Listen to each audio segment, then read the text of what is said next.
Class 12 UP board के प्यारे विद्यार्थियों, स्वागत है आप सभी का शिवम लेक्चरर में। 6 सबसे अधिक महत्वपूर्ण निबंध हैं जो कि बोर्ड एग्जाम के लिए इम्पोर्टेंट हैं। कल आपके बोर्ड एग्जाम में यही निबंध पूछे जाएंगे, तो आप लोग वीडियो को पूरा अंत तक देखिएगा। मैंने बहुत ही सरल एवं आसान शब्दों में लिखा हुआ है, तो चलिए फटाफट रिविजन कर लेते हैं। आपके 9 अंक बिल्कुल पक्के हो जाएंगे। तो पहला मोस्ट इम्पॉर्टेंट है बेरोजगारी की समस्या और समाधान। तो रूपरेखा आप डालेंगे, इसमें प्रस्तावना लिख देंगे। बेरोजगारी का अर्थ, बेरोजगारी के मुख्य कारण, बेरोजगारी के प्रभाव, बेरोजगारी के समाधान और फिर उपसंहार। तो सबसे पहला हेडिंग डालेंगे आप प्रस्तावना। जैसे हम बता रहे हैं सेम आपको ऐसे ही लिख के आना है, आपको पूरे अंक मिलेंगे। प्रस्तावना। तो बेरोजगारी आज भारत की सबसे गंभीर सामाजिक और आर्थिक समस्याओं में से एक है। जब योग्य व्यक्ति को भी काम नहीं मिलता तो उसकी जीवन यात्रा कठिन हो जाती है। यह समस्या देश की प्रगति में बड़ी बाधा बनती जा रही है। फिर दूसरी हेडिंग डालेंगे बेरोजगारी का अर्थ। इसमें लिखेंगे जब काम करने की इच्छा और योग्यता रखने वाला व्यक्ति रोजगार ना पा सके तो इसे बेरोजगारी कहा जाता है। यह स्थिति व्यक्ति और समाज दोनों के लिए दुखद होती है। इसके बाद दूसरी हेडिंग डालेंगे बेरोजगारी के मुख्य कारण। भारत में बेरोजगारी बढ़ने के कई कारण हैं। तेजी से बढ़ती जनसंख्या के कारण नौकरी की मांग अधिक और अवसर कम होते हैं। हमारी शिक्षा प्रणाली रोजगार परक न होकर केवल डिग्री आधारित है। ग्रामीण क्षेत्रों में उद्योगों की कमी और खेती पर अत्यधिक निर्भरता भी बेरोजगारी बढ़ाती है। तकनीकी विकास से मशीनें कई काम करने लगी हैं, जिससे मनुष्य के लिए रोजगार कम हो गया है। इसके बाद अगली हेडिंग डालेंगे बेरोजगारी के प्रभाव। तो बेरोजगारी बढ़ने से गरीबी, अपराध, मानसिक तनाव और सामाजिक असंतुलन जैसी समस्याएं पैदा होती हैं। यह देश के आर्थिक प्रगति को धीमा कर देता है। इसके बाद है अगले हेडिंग डालेंगे बेरोजगारी के समाधान। इस समस्या के समाधान के लिए सरकार और समाज दोनों को मिलकर काम करना होगा। शिक्षा को कौशल आधारित बनाना होगा ताकि युवाओं को नौकरी पाने के योग्य बनाया जा सके। ग्रामीण उद्योग, छोटे व्यवसाय, स्टार्टअप और स्वरोजगार को बढ़ावा देना चाहिए। युवाओं को तकनीकी प्रशिक्षण, आसान ऋण और रोजगार योजनाओं से जोड़ना आवश्यक है। इसके बाद आप हेडिंग डालेंगे उपसंहार। बेरोजगारी का एक बड़ी समस्या है, पर प्रयास किए जाए तो इसे दूर किया जा सकता है। जब हर युवा को काम मिलेगा तभी देश मजबूत और समृद्ध बन पाएगा। तो ये मोस्ट इंपॉर्टेंट है, आपको ऐसे ही लिख के आना है, पूरे अंक आपको मिलेंगे। ठीक है। इसके बाद दूसरा मोस्ट इंपॉर्टेंट निबंध है मेरे प्यारे बच्चों, भ्रष्टाचार कारण और निवारण। मोस्ट इंपॉर्टेंट है, तो इसमें भी रूपरेखा तैयार करेंगे, प्रस्तावना डालेंगे, भ्रष्टाचार का अर्थ लिखेंगे, भ्रष्टाचार के मुख्य कारण, भ्रष्टाचार के दुष्परिणाम, भ्रष्टाचार निवारण के उपाय और उपसंहार। ठीक है, हेडिंग आप याद कर लीजिए। फिर आप सबसे पहला प्रस्तावना लिखेंगे। भ्रष्टाचार हमारे देश की सबसे बड़ी सामाजिक और आर्थिक समस्याओं में से एक है। यह समाज की नैतिकता को कमजोर करता है और देश की प्रगति को रोकता है। जब लोग निजी लाभ के लिए अपने पद और अधिकार का गलत उपयोग करते हैं तब भ्रष्टाचार पैदा होता है। दूसरी हेडिंग डालेंगे भ्रष्टाचार का अर्थ। जब कोई व्यक्ति रिश्वत लेकर गलत काम करे, नियमों को तोड़े या सरकारी धन का दुरुपयोग करे तो इसे भ्रष्टाचार कहा जाता है। यह काम कानूनी और नैतिक दोनों रूप से गलत है। इसके बाद अगला है भ्रष्टाचार के मुख्य कारण। पहला प्रमुख कारण नैतिक मूल्यों का पतन है। आज का लोग जल्दी अमीर बनने की इच्छा में गलत रास्ते अपना लेते हैं।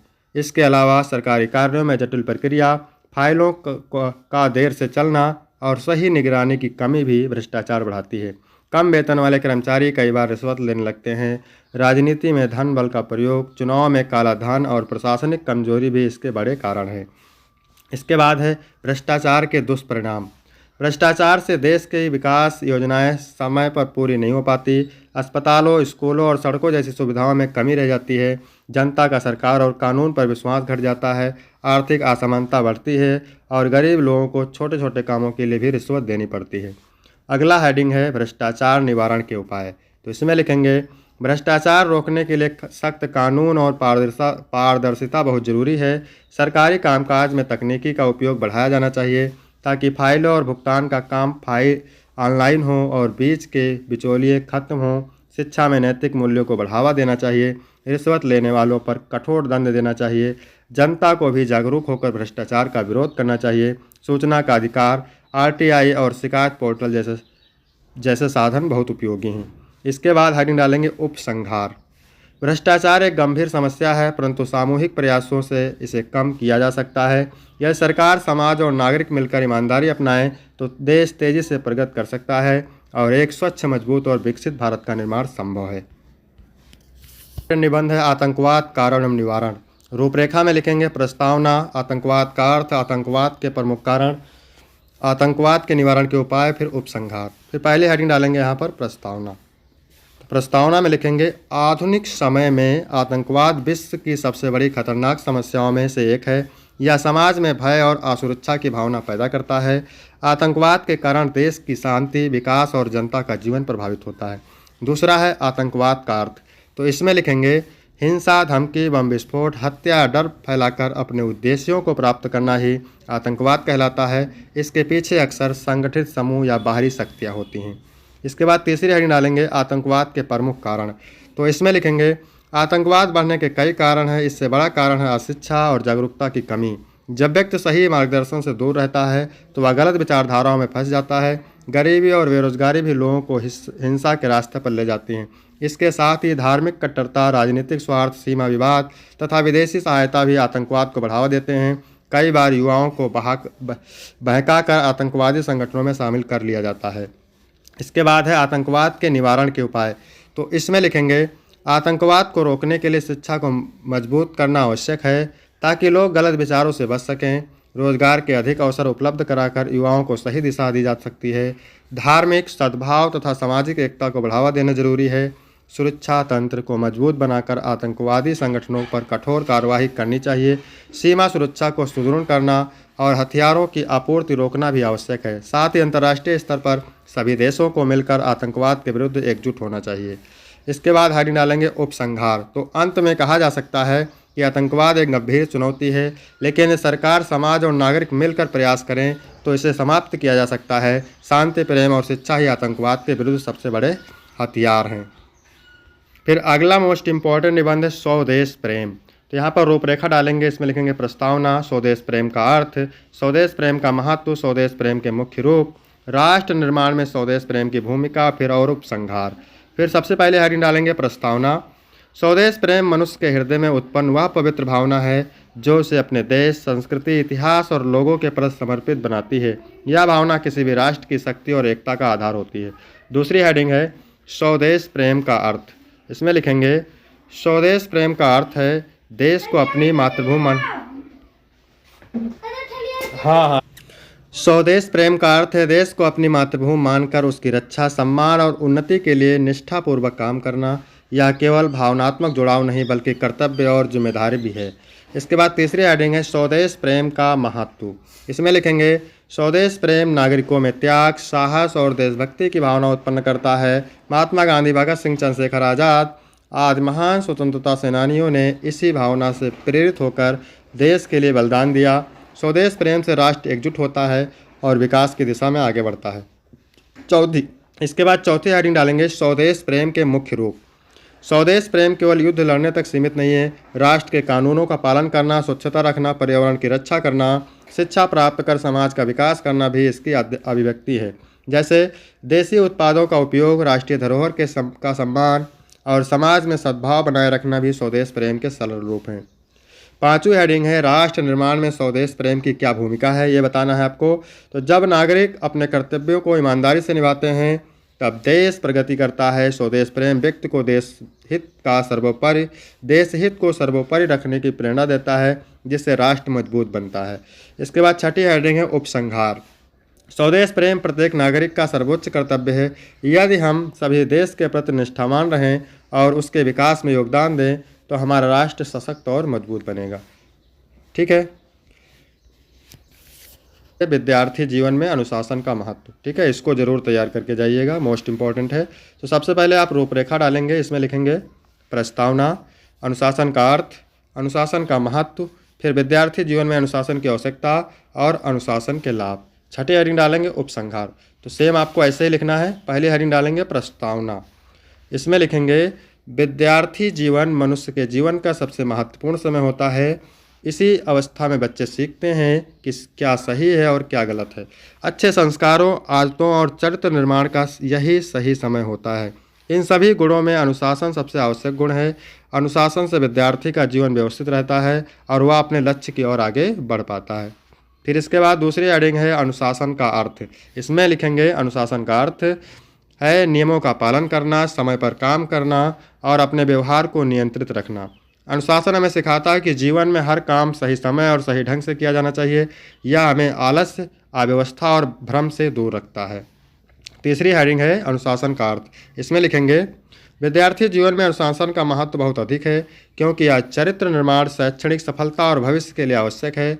अनुशासन आत्मनियंत्रण, समय प्रबंधन और जिम्मेदार आदतें विकसित करने में मदद करता है, जिससे छात्र अपने लक्ष्यों को प्राप्त कर पाते हैं और तनाव मुक्त रहते हैं। चौथी हेडिंग है विद्यार्थी जीवन में अनुशासन की आवश्यकता, यानी विद्यार्थी जीवन में अनुशासन की आवश्यकता क्यों होती है। तो इसमें लिखेंगे विद्यार्थी जीवन में अनुशासन की आवश्यकता सबसे अधिक होती है, क्योंकि यही समय पढ़ाई, सीखने और विकास का होता है। अनुशासित विद्यार्थी नियमित रूप से पढ़ाई करते हैं, होमवर्क समय पर पूरा करते हैं और कक्षा में ध्यान लगाते हैं। इससे उनके परिणाम अच्छे आते हैं और रिजल्ट भी अच्छा आता है। विद्यालय में अनुशासन रखने से शिक्षकों और मित्रों के साथ अच्छे संबंध बनते हैं। प्रार्थना सभा, खेलकूद, समूह कार्य, इन सभी में अनुशासन के बिना काम नहीं चलता। अनुशासन से ही स्कूल का वातावरण भी शांत और सकारात्मक रहता है। फिर अगला है अनुशासन के लाभ। तो अनुशासन से क्या लाभ होते हैं इसके बारे में देखेंगे। अनुशासन के कई लाभ हैं। यह समय पालन, जिम्मेदारी, सहयोग और आत्मविश्वास बढ़ाता है। अनुशासित विद्यार्थी कठिनाइयों का सामना धैर्य से करते हैं और अपने लक्ष्य को आसानी से प्राप्त कर लेते हैं। आगे चलकर यही अनुशासन उन्हें अच्छी नौकरी, सम्मान और सफल जीवन दिलाता है। इसके बाद छठी हेडिंग डालेंगे उपसंहार। अंत में कहा जा सकता है कि अनुशासन विद्यार्थी जीवन की आत्मा है। इसके बिना जीवन अव्यवस्थित हो जाता है। अनुशासन अपनाने से विद्यार्थी का चरित्र मजबूत होता है, भविष्य उज्ज्वल बनता है और वह जीवन में हर क्षेत्र में सफलता प्राप्त करता है। इसलिए वह हर विद्यार्थी को अनुशासन को अपने जीवन का जरूरी हिस्सा बनाना चाहिए। यदि आपको इसका पीडीएफ चाहिए तो डिस्क्रिप्शन में टेलीग्राम की लिंक मिल जाएगी, वहाँ से टेलीग्राम ज्वाइन करेंगे, आपको पीडीएफ मिल जाएगा। इंपॉर्टेंट निबंध है नारी सशक्तिकरण, तो इसको भी रूपरेखा तैयार कर लेना है। रूपरेखा में लिखना है सबसे पहले प्रस्तावना, नारी सशक्तिकरण का महत्व, नारी सशक्तिकरण की बाधाएं, नारी सशक्तिकरण के उपाय और उपसंहार। तो पहली हेडिंग इसमें भी प्रस्तावना डालना है। नारी सशक्तिकरण का अर्थ है महिलाओं को वह शक्ति, अधिकार और अवसर देना जिनकी वह हकदार है। महिलाएं समाज की महत्वपूर्ण स्तंभ होती हैं, परंतु लंबे समय तक उन्हें शिक्षा, निर्णय लेने और समान अधिकारों से वंचित रखा गया। आज समाज में यह समझ बढ़ रही है कि बिना महिलाओं के विकास के देश का विकास संभव नहीं है। दूसरा है नारी सशक्तिकरण का महत्व। महिला सशक्त होने का मतलब है कि वह शिक्षा, रोजगार, स्वास्थ्य और निर्णय लेने के अधिकार में स्वतंत्र हो। जब महिलाएं शिक्षित होती हैं तो परिवार और समाज दोनों प्रगति करते हैं। एक शिक्षित महिला अपने बच्चों का बेहतर संस्कार देती है और समाज में जागरूकता फैलाती है। इसके अलावा महिलाओं को समान अवसर मिलने से वह राजनीति, विज्ञान, खेल, कला और व्यापार जैसे सभी क्षेत्रों में अपनी प्रतिभा दिखा सकती हैं। अगली है नारी सशक्तिकरण की बाधाएं। बाधाएं क्या है नारी सशक्तिकरण की? नारी सशक्तिकरण की राह में कई रुकावटें हैं, जैसे अशिक्षा, गरीबी, पुरानी सोच, भेदभाव और महिलाओं पर होने वाले हिंसा। कई जगह आज भी लड़कियों की शिक्षा को महत्व नहीं दिया जाता है। इससे उनके विकास में बाधा उत्पन्न होती है। इसके बाद है नारी सशक्तिकरण के उपाय। तो महिलाओं को सशक्त बनाने के लिए सबसे ज़रूरी है कि उन्हें शिक्षा मिले। सरकार ने बेटी बचाओ, बेटी पढ़ाओ, महिला हेल्पलाइन, सिलाई कढ़ाई प्रशिक्षण और स्वरोजगार योजना जैसी कई योजनाएं शुरू की हैं। समाज को भी महिलाओं को सम्मान और समानता देना चाहिए। परिवारों को लड़कियों को आगे बढ़ाने के लिए प्रोत्साहित करना चाहिए। लड़कियों को आत्मरक्षा और कौशल प्रशिक्षण देकर आत्मनिर्भर बनाया जा सकता है। ठीक है। फिर अगली हेडिंग है उपसंहार। नारी सशक्तिकरण केवल महिलाओं के विकास की बात नहीं है, बल्कि पूरे समाज की उन्नति का मार्ग है। जब महिलाएं आगे बढ़ती हैं तो परिवार, समाज और देश सभी प्रगति करते हैं। इसलिए हमें हर स्तर पर महिलाओं का सम्मान, शिक्षा और समान अवसर देने चाहिए।